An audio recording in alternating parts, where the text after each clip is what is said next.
네, 준비한 말씀을 드리기 전에 한두 가지 제가 말씀을 먼저 드리겠습니다. 우리 강기정 시장님 그리고 김영록 지사님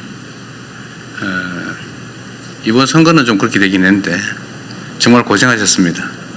우리 두 분께서 이 전남 광주 통합에 결단을 해주셨습니다. 이거 쉽게 할 수 있는 거 아닙니다. 공직자, 선출직 공직자들이 자신의 당선 확률을 절반으로 줄인다고 하는 결단 쉽지 않습니다. 실제로 행정구역 통합이 잘 안 되는 이유는 사실 정치적 요소가 가장 많죠. 그런데 전남 광주의 새로운 가능성을 위해서 과감하게 통합의 결단을 해주신 대한민국의 지방자치 역사를 새로 써주신 우리 두 분께 박수 한번 드리고 싶습니다.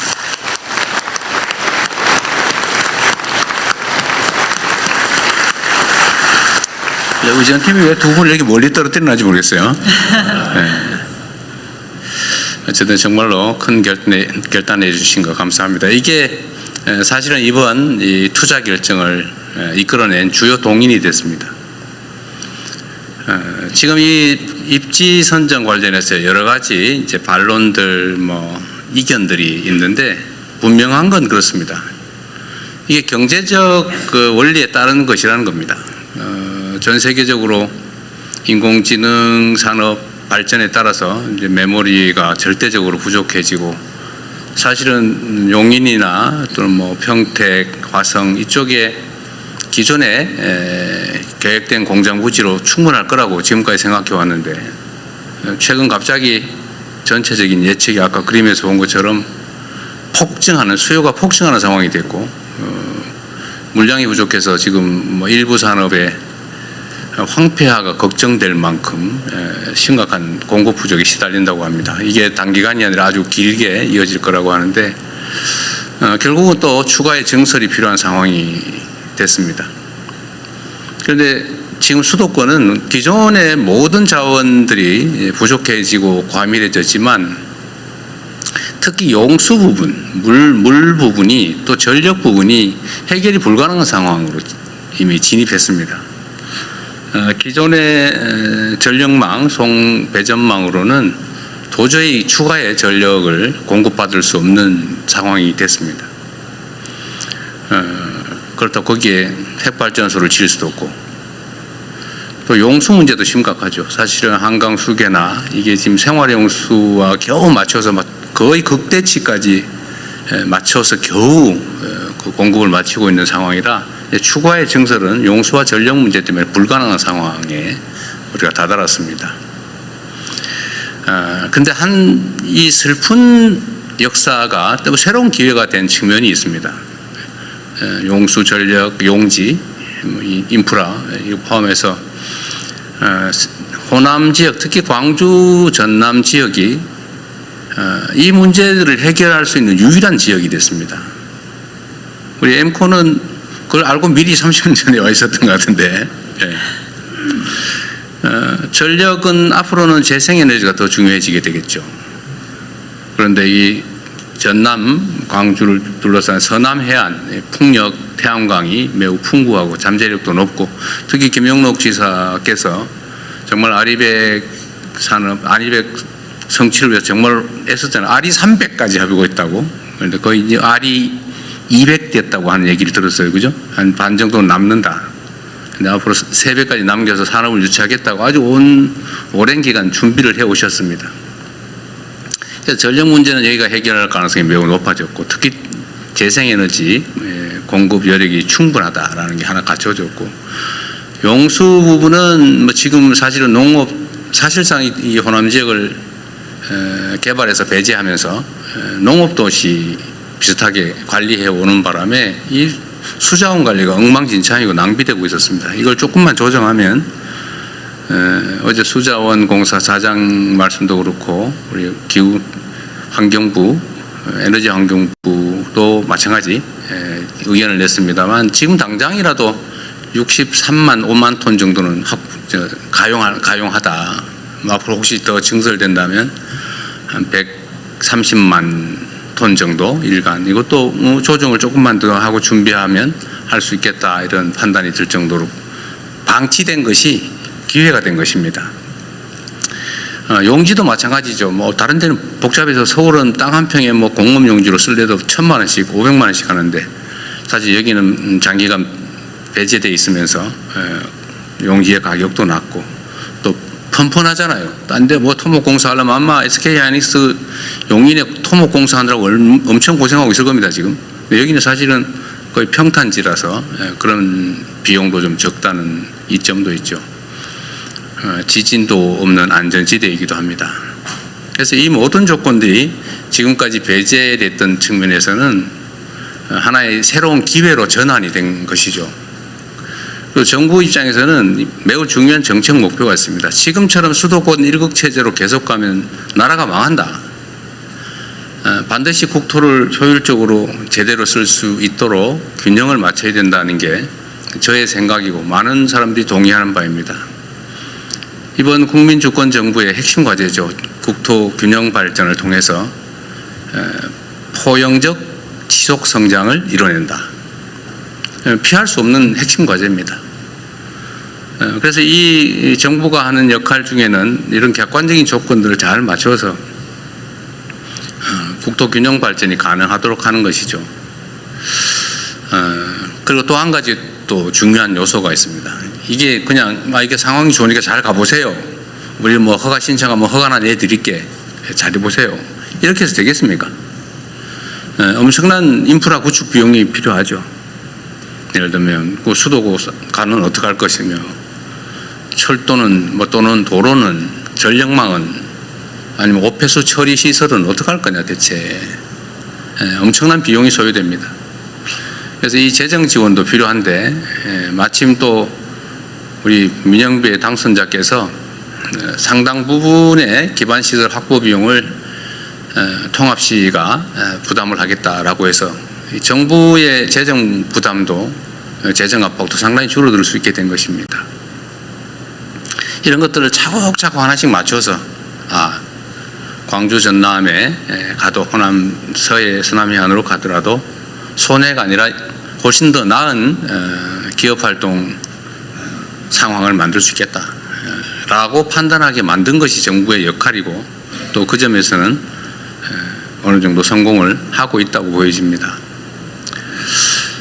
저는 여긴 광주니까 그 말씀 한번 드리고 싶어요. 세상은 많은 사람들이 함께 모여 사는데 저마다의 욕망도 다르고 이해관계도 다 다릅니다. 그렇다고 모든 사람들의 욕망을 충족시켜 줄 수 없는 게 세상의 현실이기 때문에 이거를 적당히 잘 조정을 해야 돼요. 누군가 억울하지 않게 어느 지역도 억울하지 않도록 또 합리적이고 예측 가능한 그런 질서를 만들어내는 게 바로 국가가 소위 위임받은 권력이 해야 될 일인 것이죠. 그런데 안타깝게도 우리 대한민국은 그러지 못했습니다. 역사적으로. 대한민국 정부 수립 이래로 불가피한 측면이 있지만 우리가 가진 자원과 기회를 한쪽에 몰아가지고 올인했죠. 수도권 영남에 올인했습니다. 그 결과 수도권 집중이 발생했고 지방 소외가 발생했고 지방 소외 중에서도 영남과 호남을 차별하면서 약간의 의도도 있었던 것으로 생각됩니다. 한때. 그것이 물론 뭐 상당한 성과를 냈습니다. 산업화에 큰 기반이 됐겠죠. 자원을 효율적으로 한쪽으로 집중함으로써 효율이 생겼을 겁니다. 그러나 어쨌든 그 결과로 동서간에 엄청난 차별이 발생했죠. 격차가 발생했습니다. 얼마나 서럽고 외롭고 슬프겠습니까? 그 긴 시간을. 그런데 이 양무 호남 시무 국가라고 어떤 분이 말씀하셨는데 이 민주주의라고 하는 게 지금은 이 경제 성장 발전을 위한 정말로 중요한 장치가 됐어요. 효율적이고 예측 가능한 공정하고 투명한 질서가 아니면 현대 국제 경쟁을 할 수가 없습니다. 그 비효율을 가지고 예측 불가능성을 가지고 어떻게 경쟁하겠어요? 이 민주주의라고 하는 걸 만들고 또 지켜오고 또 지금의 이 세계가 부러워하는 모범적 민주국가로 발돋움하게 된 것은 많은 우리 국민들의 노력의 결과이긴 하지만 그 중에서도 호남의 노력이 매우 컸다 이렇게 생각합니다. 배제되고 서럽고 소외됐지만 그럼에도 불구하고 민주주의를 지켜왔죠. 그 결과가 대한민국이 산업화에 이어서 민주화를 이뤄내고 또 전 세계적인 모범이 되었을 뿐만 아니라 합리적 경제 활동의 토대를 만들어서 우리 기업인들이 예측 가능한 상황에서 합리적인 최선의 결정을 할 수 있게 되었던 것입니다. 저는 이게 우연이 아니라 대한민국의 우리 국민들의 이 위대한 DNA가 우리 기업들이 합리적으로 경쟁하고 최선을 다하고 국가적인 또 국제적인 경쟁력을 갖게 된 하나의 원인이라고 생각합니다. 물론 그 핵심은 우리 당사자들의 노력이겠죠. 그러나 그 토대에는 우리의 민주주의적인 DNA 또 민주주의를 위한 치열한 투쟁의 결과가 있었다 이렇게 생각합니다. 다행스럽게도 이제 그 서름을 조금이나 벗어날 수 있는 기회가 생긴 거예요. 이게 전부를 완전히 균형을 맞출 수는 없겠지만 소외와 배제, 슬픔과 억울함을 조금이라도 만회하고 동서가 또는 수도권과 지방이 균형 성장하는 첫 출발이 될 것 같습니다. 이게 저는 오늘 이 정책 발표를 하면서 제가 느끼는 소회입니다.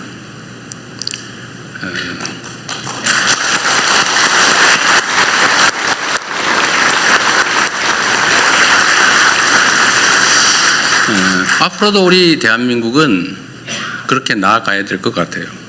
서로 존중하고 공정하게 예측 가능한 사회에서 누구나 자신의 역량과 자질을 발휘할 수 있도록 만들어내는 것. 그게 정부의 역할이라고 생각합니다. 그리고 오늘의 이 서남권 투자는 우리 기업인들이 결단해 주신 것이라 우리 국민을 대표해서 특히 이 호남에 거주하시는 우리 국민들을 대신해서 깊은 감사의 말씀을 드리는 동시에 여기서 끝이 아니라 좀 더 효율적으로 기업에게도 유익하고 또 우리 국가에게도 유익한 우리 국민들에게 희망을 주는 그런 새로운 역사의 출발점이 됐으면 좋겠어요. 여러분의 결단이 정말 큰 도움이 될 것으로 생각됩니다. 이거 많이 준비한 게 있는데 지금 못해 생각이 될 것 같아요.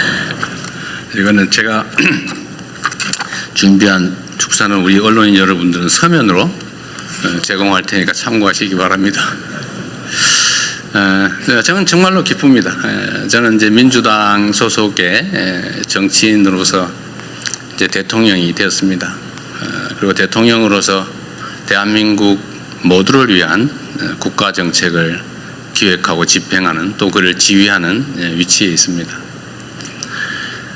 저는 전체를 지향해야 된다고 생각합니다. 물론 제가 가지고 있는 기본적인 가치나 이상 어떤 열망, 열정 이런 걸 포기하지는 않습니다. 그 두 가지가 잘 조화되어야 되겠죠. 전체를 위해서도 유익하고 또 한편으로 우리가 가졌던 꿈이나 이상들을 포기하지 않아야 된다고 생각합니다. 아까도 제가 국무회의 때 말씀드렸는데 영남은 지금 인구가 1330만인가 그러고 이 호남은 지금 현재 500만이 안 된다고 하죠. 그러나 해방 이후에는 호남 지역이 인구가 더 많았다고 해요. 왜 그렇게 됐을까? 그건 우리의 아픈 또는 슬픈 축적된 역사의 결과죠. 이제는 조금이라도 교정을 할 수 있게 돼서 참으로 기쁩니다. 우리 이 지역에도 이제 새로운 희망이 생기면 좋겠습니다. 약속드렸던 것처럼 제가 직접 관할해서 집행을, 기획을, 총책임을 또 최종 책임을 확실히 지겠습니다.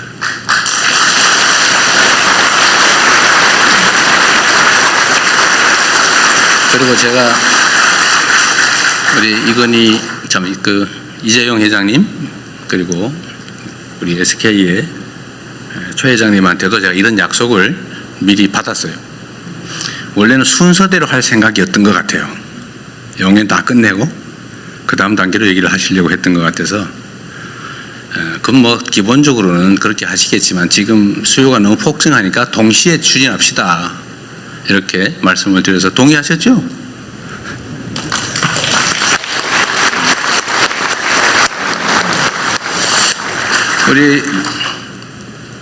우리 삼정의 우리 사장님 이름을 제가 기억 못해 죄송합니다. 전용년. 네, 우리 사장님이 정부의 약속을 받고 싶어 하시잖아요. 그래서 아까 확인은 사살을 하시고 계시던데, 또 우리 민영배 당선자께서도 내일부터는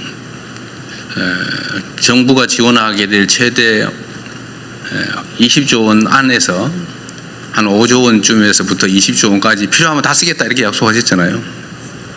제가 우리 지방정부만 다 책임져라 절대 그러지 않을 겁니다.